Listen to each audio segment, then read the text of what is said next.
Lebetkin, the Rabbi from another planet. Please like, share, and subscribe, and ring that little bell. Ring the little bell so you're notified when new videos drop. And we started to get a little bit of publicity for Jodie Whittaker's exit, Jodie Whittaker's finale. Not from the BBC, which is weird. I'm recording this on Friday, October the 7th, right?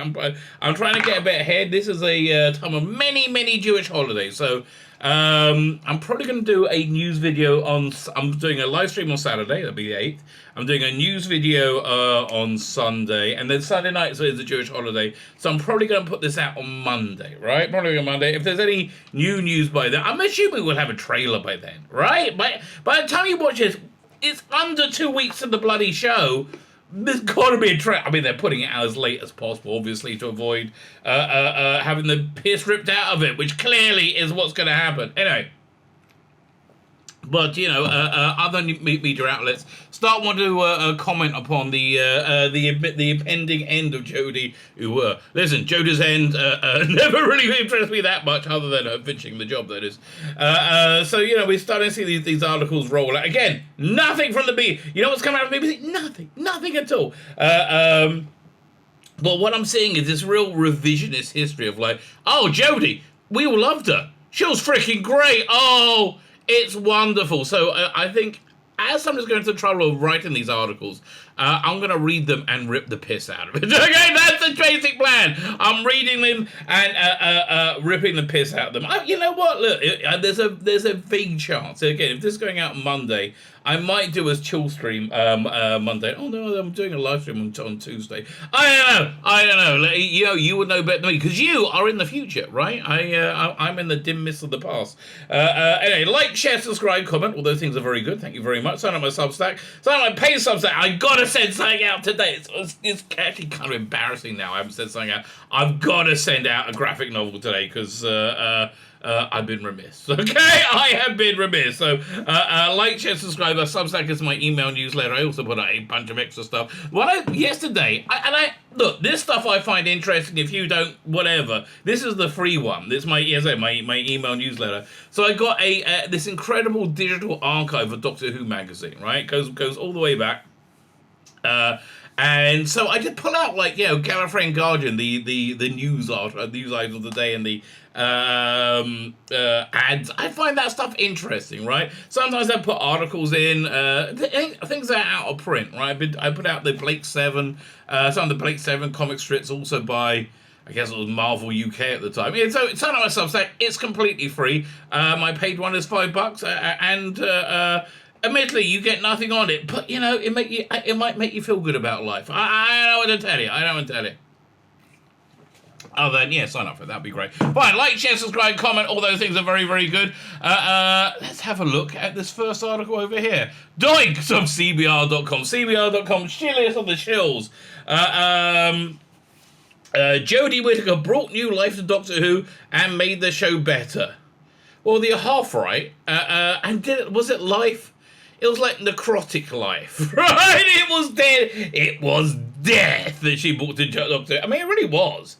I mean, if Christian, I had no idea whatsoever that Russell T Davies was going to pick up the baton, right? He tried to get other people to do it, and nobody would touch it because he turned it into radioactive slag. Quite a good villain in the porno version of Doctor Who. Oh no, it's the radioactive slag. Also, radioactive slag, I believe, was a line from Aliens in London, right? That was the plan. They wanted to turn the world into radioactive slag. Really? All you got to do is look at was it Kim Kardashian, and you realize that we're pretty much there all by ourselves. Anyway, didn't make the show better. Made the show a lot worse. Let me just show you again. I bring this up a lot now. Here is the ratings for the Jodie Whittaker era. That doesn't look like you made it better. That looks like you made it worse, right? When you go from, I don't even know what the official figures are now because they keep bumping them up. Is it Doctor Who TV? Is it Doctor Who .tv? I think .tv. I can't remember. It's the ratings accumulator. I don't know. I'm in the middle of downloading Lord of the Rings because I got to torture myself and watch that soon so I can do a review of it. God help us. And also, I really want to do a deep dive review on the village of Dildo-otti. It's awful, right? I've only got about 20 minutes into it, and I'm still like, to go with it properly. Can't do it. It's too bloody awful. It's one thing the first time. The second time, unbelievable. Anyway, she made the show better. How? Joshua M. Patton. How did she make the show better? As fans say goodbye to the 13th Doctor, thanks to Jodie Whittaker. A number of new Whovians are among them are about, and that's what the show needed. Again, there aren't. There aren't new Whovians, okay? This is a complete lie. This is a revisionist history as that history is happening. I find it very disturbing, but just I guess that's where we are in life. It's never been a better time for franchises to get new content. No, there's never been a worse time. Now, what else does this guy do? Let me see if he's got his. Again, it's not going to be open up because Lord of the Rings is downloading. I'll look at it in 5 minutes. I want to see what else he's written. This guy.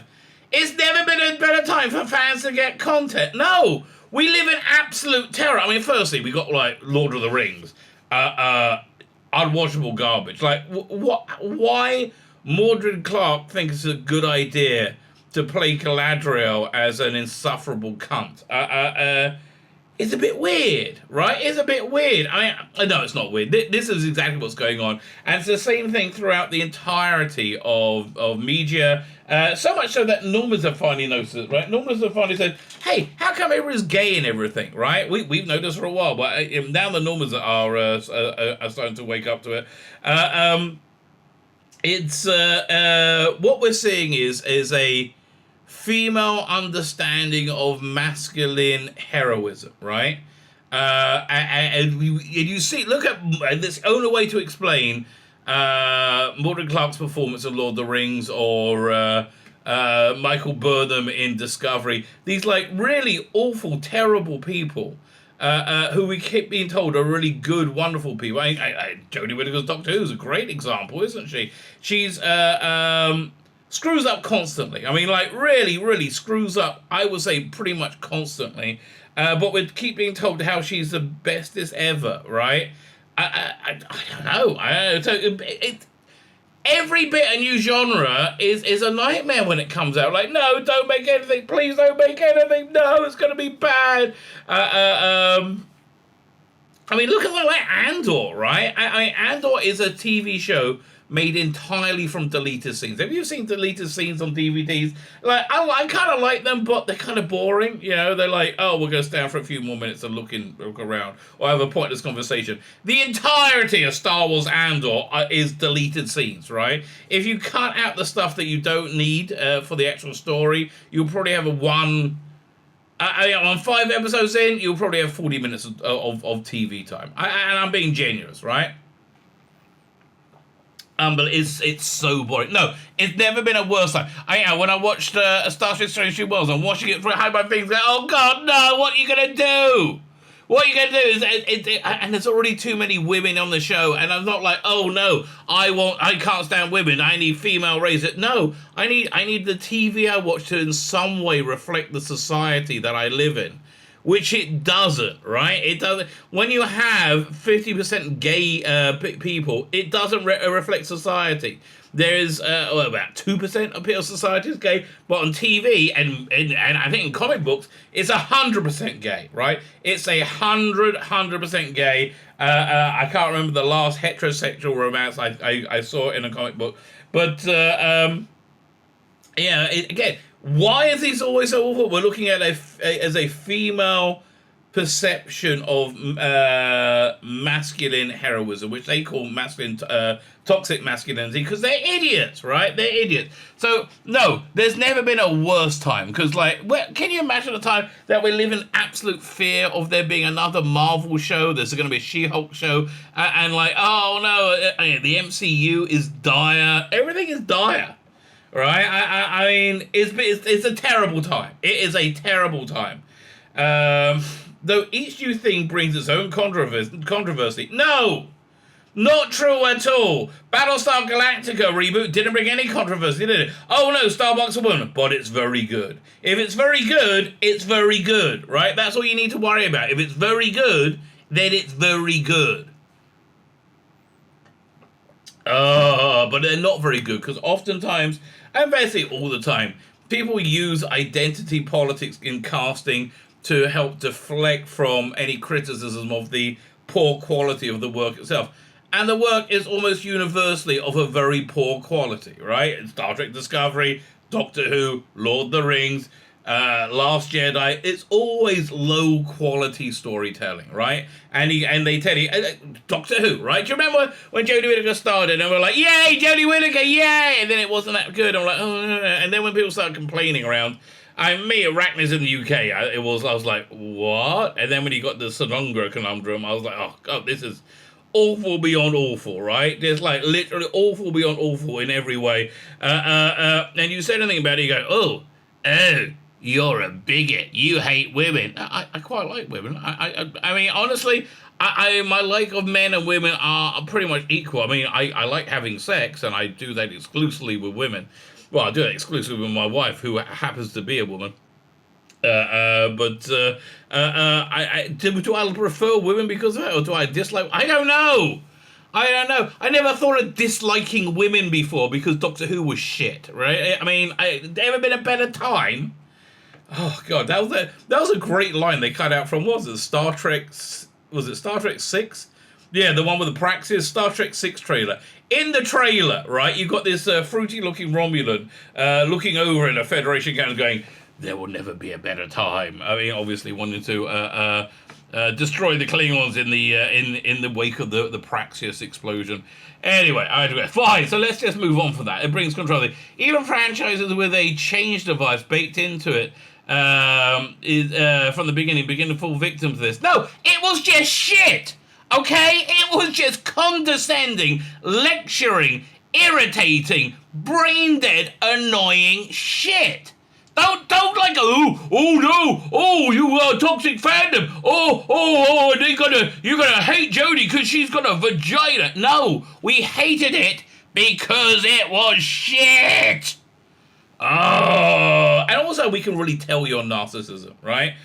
Yeah, I have friends. I was hanging out with friends recently, and they're the only like Democrat, left wing people I know. I wish I knew more, but they. I don't want to be a dick to them, so I don't talk to them about politics, but it's the only thing in their heads, right? It's like they're driven crazy by that whole thing. But, they're talking about the Little Mermaid, and don't you think it's silly? People were mad at a black little mermaid, which is completely corporate narrative. I explain, no, nobody was mad at a black little mermaid. Do you think a black little mermaid was for black people? Was representation for black people? Yes, no. The Black Little Mermaid was representation for white, liberal, wealthy people who live in Martha's Vineyard. That's who the Black Little Mermaid, so they can feel good about themselves that there's a Black Little Mermaid. They're like, oh, we're so progressive, we're so kind, and basically they're all kind of racist as well. That's the other thing I couldn't really put into the equation, but now it all makes sense. They're kind of racist themselves, so they feel they're getting over their racism, and they feel super, super good about themselves. And because of that, because it plays into their narcissistic prejudices, they don't question the completely false news story. But yeah, look, this is not about representation. This is about liberal white people feeling good about themselves, and that's all it's ever been about. In this case, Jodie Whittaker debuted in Doctor Who. She faced challenges, but successfully brought new life to the character. When? She badly impersonated David Tennant without understanding the role. She was horribly miscast, and the only reason she was considered for the role was because of the aforementioned vagina. I mean, really? And Chris Chibnall knew who she was, and what's her name from The Crown turned it down quite wisely. That would have been weird, wouldn't it? And her take on the character was just dire, right? So what new light do you mean the character? Again, it was an absolute disaster. This is, again, revisionist history that we're actually living in. This is like being in Soviet era, Russia. Like, oh no, that didn't happen, comrade. Yeah, it's like the end of Animal Farm when they go and see the commandments have been washed off the wall and replaced by one. All animals are equal, but some are more equal than others. Unlike what you like to and help the show grow and improve. Yeah, okay, you're saying a lot of words, but you're not justifying it. How? How did she help anything? Again, this is the ratings, right? This says you're fibbing or delusional. I think fibbing, right? Unlike reboots of the 20th century, horror characters and the perennial recasting of Batman, Doctor Who's changed engine was developed early. Yes, we know that. With the need to recast the aging and relatively William Hartnell with the relatively younger Patrick Troughton. Well, he was aging, but he was also smoking and boozing non-stop, right? And was not well. He was not happy. Man, there's an interview, if you can find it, where he's in Panto playing Buskin the singer, rather. I can't even remember. It's his first role after Doctor Who. And didn't go well. Right? Did not go, oh, this is over. I said we could look at the ratings accumulator. And we do doink. Ratings where'd it go? Come back. Whoa. Come back here. Ratings accumulator. Not even that I'm sure I'm spelling it correctly. Let's just try ratings.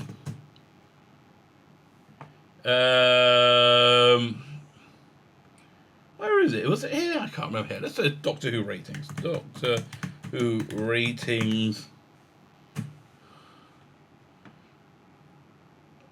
I guess we've got them here. Legend of the Sea Devils. 3.47 million. Blimey. And that's like their final. Oh yeah, Doctor Who.co.uk. There you go. I got the wrong thing.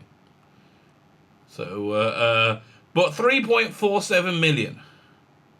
There we go. I mean, 3.47. That live overnight 2.2, right? And then so over the next week they had 1.2 million people watch it for 2 minutes or more on iPlayer. But yeah, look at that. That's dire. 2.2 million, which is way below. They're about over a million below their what was this? So they're about a million below this right now. I don't have room on the chart. Does the chart go down that low? No.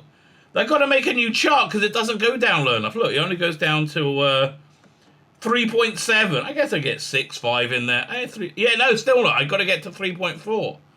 And that's the consolidated ratings, right? If you're comparing it to the ratings from the classic Doctor Who, I think live is really the fair one. Anyway, I digress. Concept of regeneration. This concept is genius because it allows for talent in front of the camera to rotate out every so often. And also, it's good to have the talent behind the camera rotate out. That I think is more important to Doctor Who. While still the same series, each iteration of Doctor is different in many ways. Yeah, Jodie Whittaker was shit, for example, right? That was a difference. They said, how about this? Why don't we make Doctor Who? But this time, this time we got it worked out. You know what we're going to do? We're going to make it shit. Oh, well, that's a good idea. Let's do a bit of shit Doctor Who.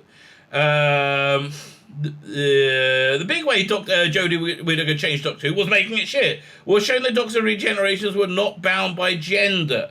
Well, Moffat had included that a few years earlier, and to many people, I think, to the show's undoing, quite frankly. But I think this is all, it was forced on them. Well, when I say forced on them, right, I mean, firstly, people are saying, why do writers write all this nonsense woke garbage? Well, what is woke? I always have to define it. It's the uncomfortable platforming of some form of agenda on an existent, successful franchise. The agenda is normally a mixture of ideas, some of which everybody agrees with, and is abhorrent not to believe in them, like women are people too, and black people are people too, and ideas which are less accepted, that men have vaginas, and women can have penises. Yeah, okay, so, and if you deny one, you deny all, because they're weirdos! They're completely insane, right? That is what woke means in terms of entertainment. So when I say it was forced on him by the BBC, I think in two ways, right? It was forced. I think it was probably forced somewhat openly. Piers Wing was saying, "Oh, we got to, make this editorially more sound, more, and have more lesbians and black people, because lesbians and black people they don't get a fair shake in 2022. In Doctor Who, so Bill Potts was like, but also I think a far stronger push, far stronger motivation is the world that you live in. You choose the world you live in, right? Which is why I think social media is so important, and the control that very nefarious people have over social media. I mean, the FBI, for example, they do control social media to a great extent. And all this stuff used to be conspiracy theories. Not anymore, right? It used to be the difference between a conspiracy theory and something turning out to be real was about 2 years. Now it's what, 2 weeks, if that? But yeah, no, the FBI are incredibly embedded into Facebook, for example, and they will use your private Facebook messages to decide whether or not to target you. That's like a public court filing, right? It's factual in the way we define anything to be factual. It is indeed factual. Anyway, I digress. But yeah, you're defined by the world you live in. I think that's why Twitter's so important. Twitter defines the news cycle. So, and I think that's the biggest way that he was pushed into more representation. I think he was perfectly not racist beforehand and not bigoted. I think Russell Davies is not racist and bigoted. But they anything that not in the bubble in the cult is considered bad, right? So because they're all weirdos, as I said, weirdos. Fine. Yet the 13th Doctor changed the series in a much more profound way by simply existing on screen as a woman. No, that's never happened before, has it? No one's existed on screen as a woman before? Really? I have to tell you, I got about 17 seconds in the first episode of Inside Man. Why? Because they have Lydia West in it, attractive woman, sitting on a train, and there's a guy sitting opposite her, like, rubbing his crotch, going, "Ugh." Now, I'm not saying that doesn't happen, right? And I think that probably happens much more uniquely to women than men, right? I believe all that. But I am sick to death of seeing entertainment that's all about the plight of women. The terrible plight of women in 2022 America, or 2022 Western world. No, I'm sorry.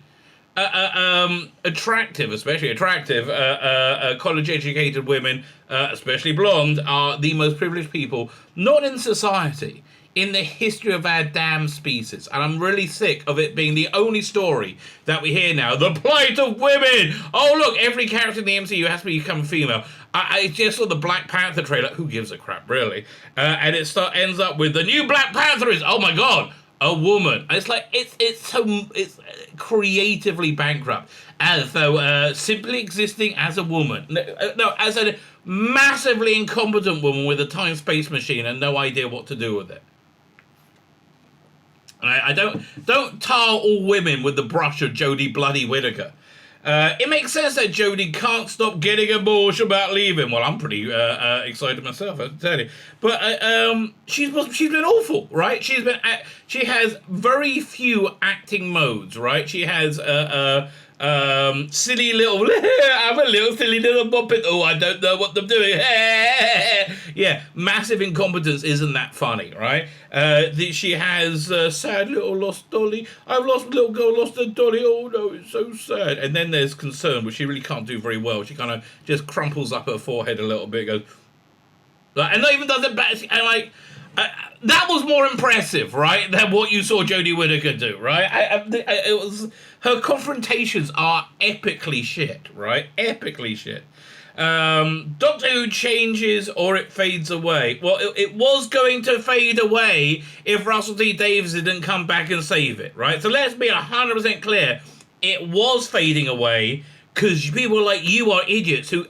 And this is why the world's on fire, right? This is why we're at the brink of nuclear war. I don't even know if by the time this video goes out, there won't be a nuclear exchange, right? Maybe, I don't know how long these things take to happen. They're moving the nuclear trains and submarines around in Russia, and they 100% said, oh yeah, we're going to do it. I don't even know when that's going to happen, if it's going to happen, or if it's happened by the time you see this, or what effect that is indeed going to have, right? But one thing I do know, is that you nearly killed Doctor Who with your insanity. Again, why is the world in this awful state? Because we have people who are delusional and think they're experts who are saying things that are patently false, like this article right here, right? But you're doing it to the president of the United States who can't think. He put a sentence in there. Okay. And it's all this expert class who are all morons, who are wrong in everything, driving us to oblivion, and literally driving us to oblivion. I have no idea how much longer it's going to take. We live in strange times, mate, right? Really? We have never in my lifetime been this close to nuclear war, right? Or this close. And I don't know what happens after nuclear war. We live in, nuclear bombs are 80 years old. Just think about this. When was it? 1945, America dropped nukes. So imagine you have weapons that are from 1865, right? The difference between the weapons in 1865 and 1945 is the same amount of space and time that happened from 45 to now, right? What do you think they developed now? Who the hell knows? I mean, for all we know, we could all be infected with 1,000 smart viruses, and there's somebody in a control room somewhere can punch a button which will activate our DNA, which will kill us. I mean, we don't know, right? Nobody knows. Like, let's kill all the Jews. And that's what it will take. Nobody knows the technology we got. But why are we there? Why are we here? Right? After coming from world peace and the best economy of our freaking lifetime, is because the expert class don't want to be wrong, even though they're wrong, right? They know Russia had nothing to do with Donald Trump becoming president, but it's the only thing in their head. They can't get rid of it, right? They can't admit they're wrong. And that's why one of the main reasons we're headed for destruction. I wonder if the whole nuclear assured destruction thing still applies. I really have no idea, right? Do you? I don't know. Anyway, after almost 2 decades of modern Doctor Who, it can be easy for fans to forget that Doctor Who can go away. You were going to go away, you bloody prick! Yes, it was going to go away and it basically did go away in 2017. What we had last year was not Doctor Who. Closest I think they came to was Doctor Who Flux, and they had some good ideas there. I like Swarm. I think Swarm was a good Doctor Who idea. What they should have done, what Christian should have done, but again, it's hubris. Hubris is what's driving the destruction of reality. What we should have done is hire somebody who can write to take these stories and put them into the shape of a story, like Paul Cornell. Paul Cornell knows how to write. It's quite a good skill for a writer. I think he's a bit of a douchebag as a human being from everything I've seen from him, but I know he knows how to write. But no, too much hubris, and Paul Cornell's too white and too male. Right, back to the expert class being wrong at everything and not being able to deal with it. Anyway, despite the rotating cast, Doctor Who in the 1980s grew stagnant. The performances were great. Honestly, look, again, I got all the Blu-rays. Season 23 Blu-ray, Trial of the Time Lord. They did one story, the Terror of the Vervoids, right? They did new special effects to look exactly like the terrible old special effects for some unknown reason. I just, it's beyond me why they did that. And they cut out all the trial sequences. So something I really noticed once you cut Michael Jason and the trial out of it is how bad all the actors were in that story, apart from Colin Baker. Right, you had Colin Baker and you had Bonnie Langford, who were... but that was the first story, right? But Colin Baker was head and shoulders above it, not just physically, obviously, in terms of acting talent. Everybody else was like, refugees from Crossroads. It wasn't... They didn't have fantastic performances. Let's get real. And I have bought Trial of the Time Lord. How many times? I bought it. Well, I watched it. I bought it on VHS. I bought it on DVD, I bought it on Blu-ray, okay? So that 3 times I paid for it, I get the right to say, it's a bit shit, okay? And it's not like it's an edict from God himself, it's me saying, I think it's a bit shit. The balls were great, the stories were fun. Yet the show lost viewers who aged out of the Rubber Monster series. Okay, I've done a real deep dive in this, especially with the season 22 Blu-ray came out. What I think it was Eric Saywood's soured relationship with John Nathan Turner, and John Nathan Turner not realizing he had a soured relationship with Eric Saywood. Eric Saywood hated the casting of Colin Baker, and I can hear his point. Hated the costume, hated the casting, hated everything about it. Didn't know what to do, right? Was out of ideas. And so in that vacuum of ideas came this hyper-violence, right? Which really was incongruous. Didn't really work. Hyper-violence, and also a lot of Perry jiggling around. Season 22. A good one for me. Anyway. Obviously, I've had a long debate. Which is the best Perry? Attack of the Cybermen, pink Perry. Vengeance on Varos, turquoise Perry. Or the Two Doctors, rainbow Perry. I was a strong believer in the turquoise Perry from Vengeance on Varos. I now have changed my mind seeing the HD. It's 100% Rainbow Perry. Oh, I love a bit of Rainbow Perry. It was strange that JB wanted to just hump her. I mean, was he trying to rape her at the end of episode 1? I really couldn't tell. But okay, or either rape her or eat her, or both. I mean, listen, Rainbow Perry can make even the most sturdy highwayman, not highwayman, Highlander lose his head. Maybe it was a highwayman too, who aged out the Rubber Monsters sci-fi series. So that's really what happened. You know, as soon as you got Andrew Cartmel in, he had to take a year to work out how to make Doctor Who. But when we hit season 25, we're in a different universe, right? We're in a different universe.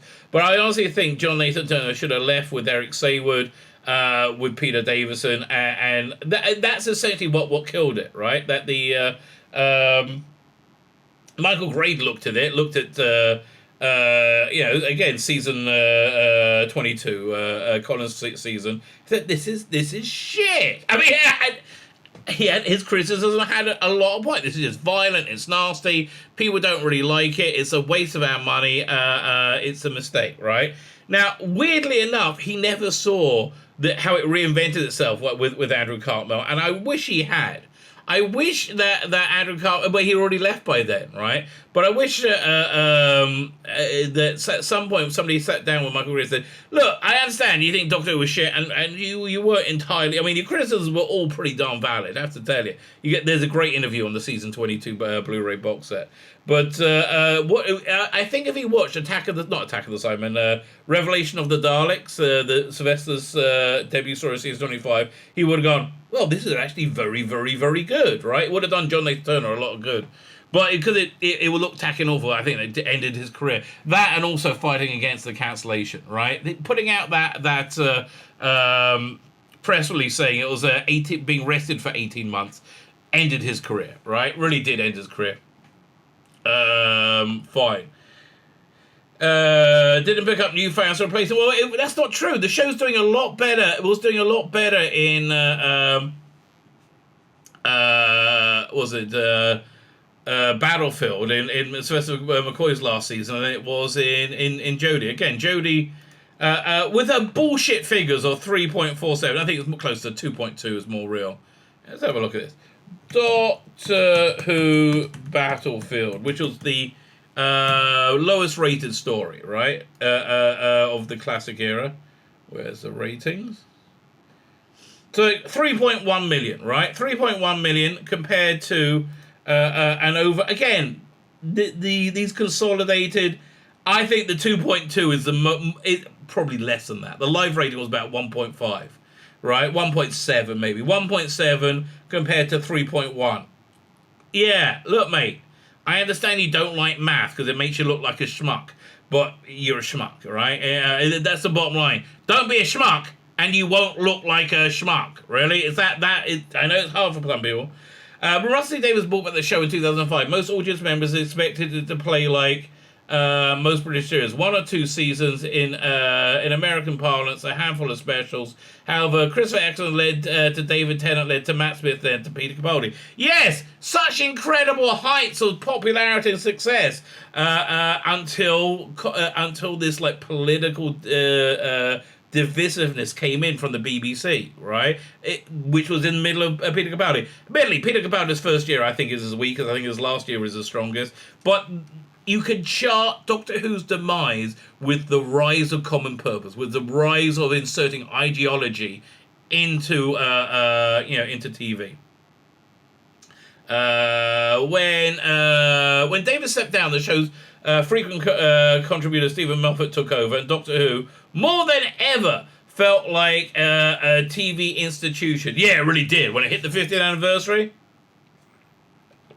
I think it was huge beyond huge beyond huge. I think it was really creative at its height. I like the Russell T Davies is, but Russell T Davies is very uniquely Russell T Davies. Russell T Davies Doctor Who is Russell T Davies Doctor Who. He can't. It's Doctor Who. It has all the traits of Doctor Who. I don't call Jodie Whittaker's Doctor Who, right? But I think Russell Davies was very Doctor Who, but it's very unique to Russell T Davies. Where I think Stephen Moffat was much more, goes to the essence of what Doctor Who is. I think Matt Smith's first year was breathtaking, right? Absolutely breathtaking. And that basically led into the 50th anniversary year, which was huge, right? Absolutely huge. More than ever, felt like a TV. When Whittaker came along, the last regeneration happened behind the scenes as well. Chris Chibnall took over and changed how the show was made. There were fewer episodes and longer breaks in between. Yes! Why did you do that? Oh, right, because you're a lazy cunt. That's why. Oh, no, we got the professor there. No, you're just a lazy, talentless cunt. Right? I mean, listen, the cunt is my own editorializing. But lazy talentless, I think, I think we can all agree, right? I mean, look, reality is reality, whether you like it or not. And whether you like it or not, Chris Chibnall is an absolutely talentless cunt. Again, just watching his Doctor Who, someone else supports that idea. This had the effect of making Doctor Who feel special rather than something that happened every year. Again, this is how it went down. And I mean, it literally went down. It went down like a $10 hooker. It went down.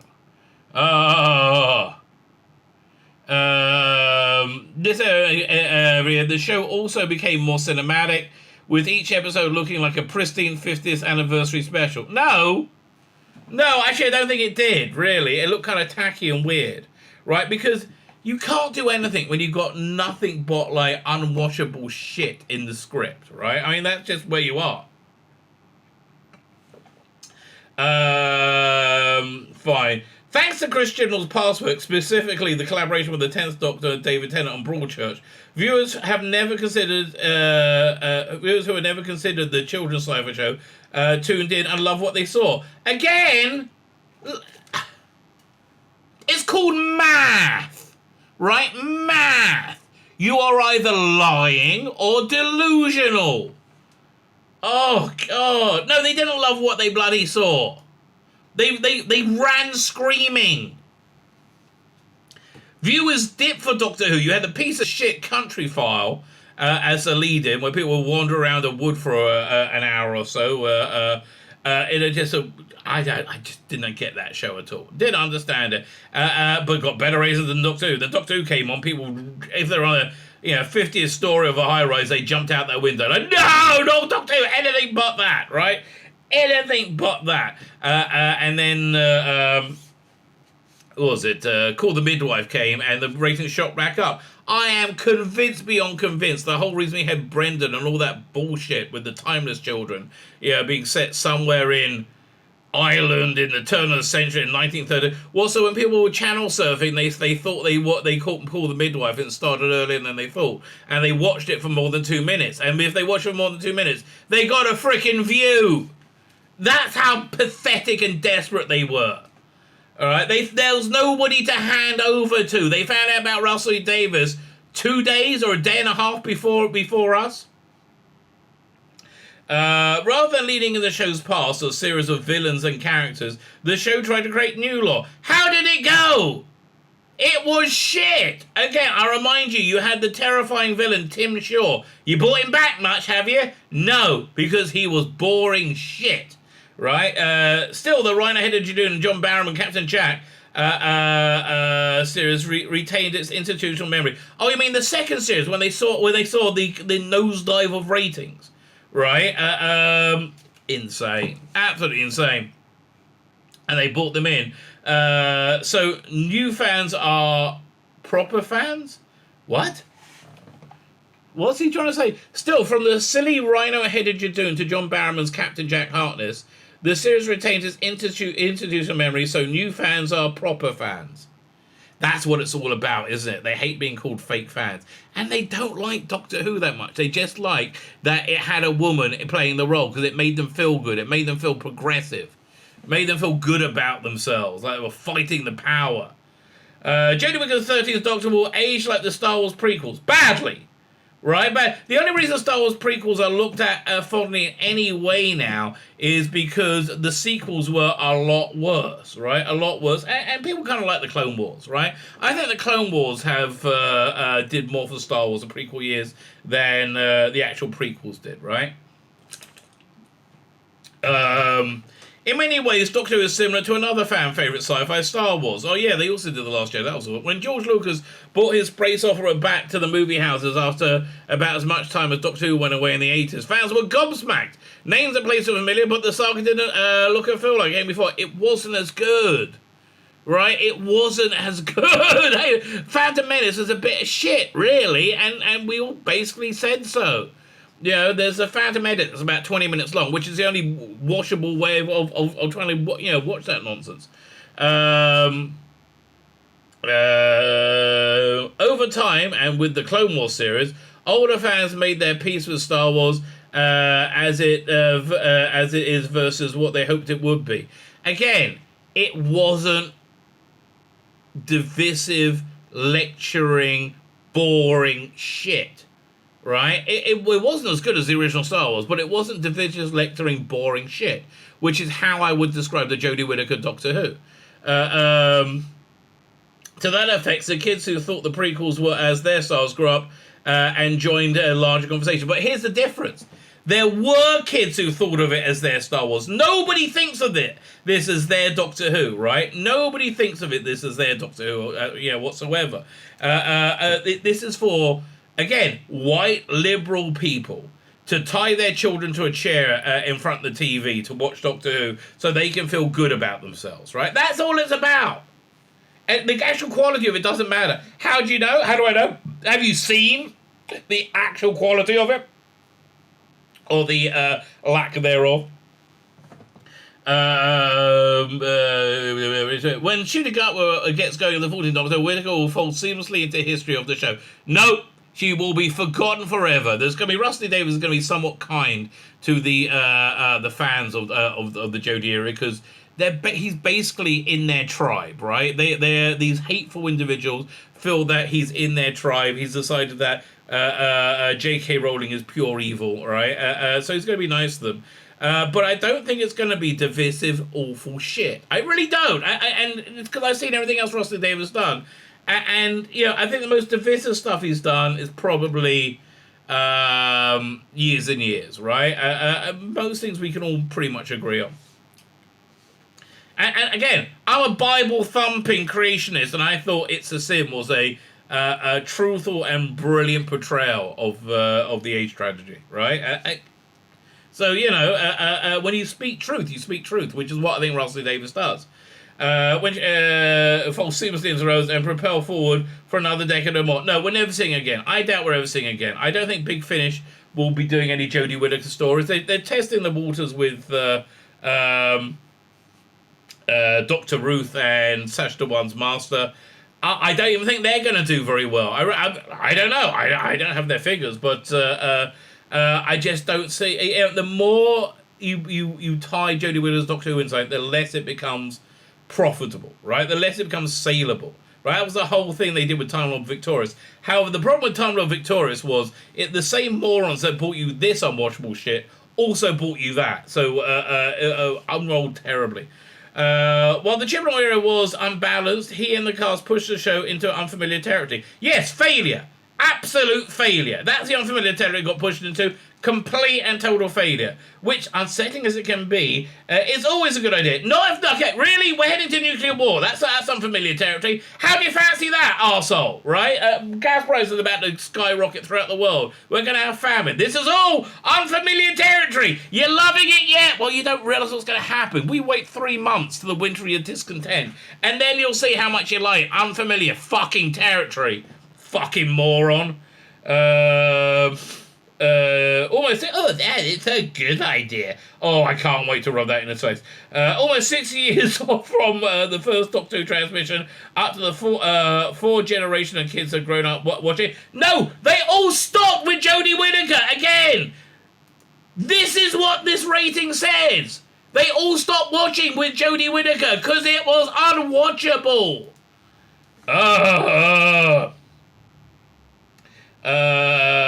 To keep that streak going, the series needs to sometimes look forward more than it looks backwards, lest it become a television Ouroboros that finally finished its meal. Well, it basically nearly did. Again, he couldn't hand it over to anyone.